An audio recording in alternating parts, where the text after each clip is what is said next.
ಇದು ಭಾಳ ಖುಷಿ ಆಗುತ್ತೆ ಅನಿರುದ್ಧ್ ಅವರ ಅಭಿಮಾನಿಗಳು ಕರೆದಿರೋದು. ಯಾಕಂದರೆ ಇಷ್ಟು ದಿನ ಅಭಿಮಾನಿಗಳು ಕುಟುಂಬದ ಮೇಲೆ ಒಂದು ಆರೋಪ ಮಾಡ್ತಿದ್ರು, ನಮ್ಗೆ ಸ್ಪಂದಿಸ್ತಿಲ್ಲ ಅಂತ. ಸೊ ಇದನ್ನೆಲ್ಲ ಕ್ಲಿಯರ್ ಮಾಡೋಕ್ಕೋಸ್ಕರ ಕರೆದಿದ್ದಾರೆ. ಅದು ಸ್ವಾಗತ ಮಾಡೋದು ವಿಷಯ. ಓಕೆ, ಈಗ ಪರ್ಟಿಕ್ಯುಲರ್ ಆಗಿ ಈ ವಿವಾದ ಹೆಂಗೆ ಸಾಲ್ವ್ ಆಗ್ಬೇಕಂತೀರಿ? ಆ ಪುಣ್ಯಭೂಮಿ ಮತ್ತು ಅಭಿಮಾನಿಗಳು ಸಿಗುತ್ತಂತ ಅನ್ಸುತ್ತಾ, ಸಿಗಲ್ವಾ? ಹೇಗೆ?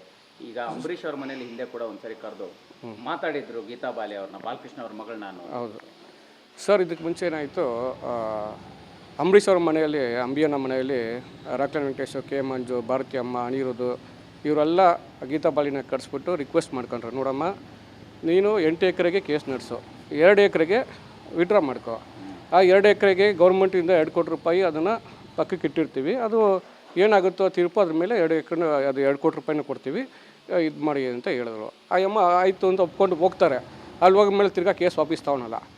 ಮತ್ತು ಅಂಬರೀಷ್ ಅವ್ರಿಗೆ ಸಖತ್ ಕೋಪ ಬಂದ್ಬಿಡುತ್ತೆ, ನೆನ್ನೆ ಮಾತಾಡ್ಕೊಂಡು ಹೋದ್ಲು ಈ ಅಮ್ಮ, ಹಿಂಗೆ ಮಾತಾಡ್ಬಿಟ್ರಲ್ಲ ಅಂದ್ಬಿಟ್ಟು ತಿರ್ಗಾ ಕರೆದ್ಬಿಟ್ಟು ಚೆನ್ನಾಗಿ ಬೈತಾರೆ. ಏನಮ್ಮ ಆಟ ಆಡ್ತೀಯ ನೀನು, ಒಪ್ಕೊಂತೀಯ, ಅಲ್ಲೊಬ್ಬಿಟ್ಟು ಹಿಂಗೆ ಮಾತಾಡ್ತೀಯಲ್ವ ಅಂತ ಚೆನ್ನಾಗಿ ಬೈತಾರೆ. ಆಮೇಲೆ ಕೆಲವರು ಒಡೆಯಕ್ಕೆ ಹೋಗ್ತಾರೆ ಅಮ್ಮನಿಗೆ, ಏನು ಆಟ ಆಡ್ತಿದ್ಯಾ ನೀನು ಅಂತ.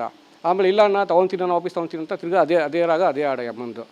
ಈಗ ಮೊನ್ನೆ ಯಾವುದೋ ಒಂದು ಟಿ ವಿಯಲ್ಲಿ ನೋಡ್ತಿದ್ದೆ, ಅಮ್ಮ ನಾನು ಜಾಗ ಕೊಡ್ತೀನಿ, ನನಗೆ ಗೊತ್ತಿಲ್ಲ ಇದೆಲ್ಲ ಹೊಡೆದಾಕಿರೋದು, ನಾನು ಕೊಡ್ತೀನಿ ಅಂತ ಅಮ್ಮ ಹೇಳ್ತಿದ್ದೆ.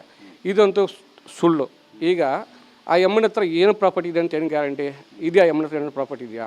ನನ್ನ ಹತ್ರ 1 ಎಕರೆ ಕೊಡ್ತೀನಿ ಅಂತ ಹೇಳ್ತಿದೆ. ಎಲ್ಲಿದೆ 1 ಎಕರೆ ಎಮ್ಮನ ಹತ್ರ? ಆ ಎಮ್ಮನ ಹತ್ರ ಏನೂ ಇಲ್ಲ ಅಂತಲೇ ಅದು ಕೇಸ್ ಹಾಕಿರೋದು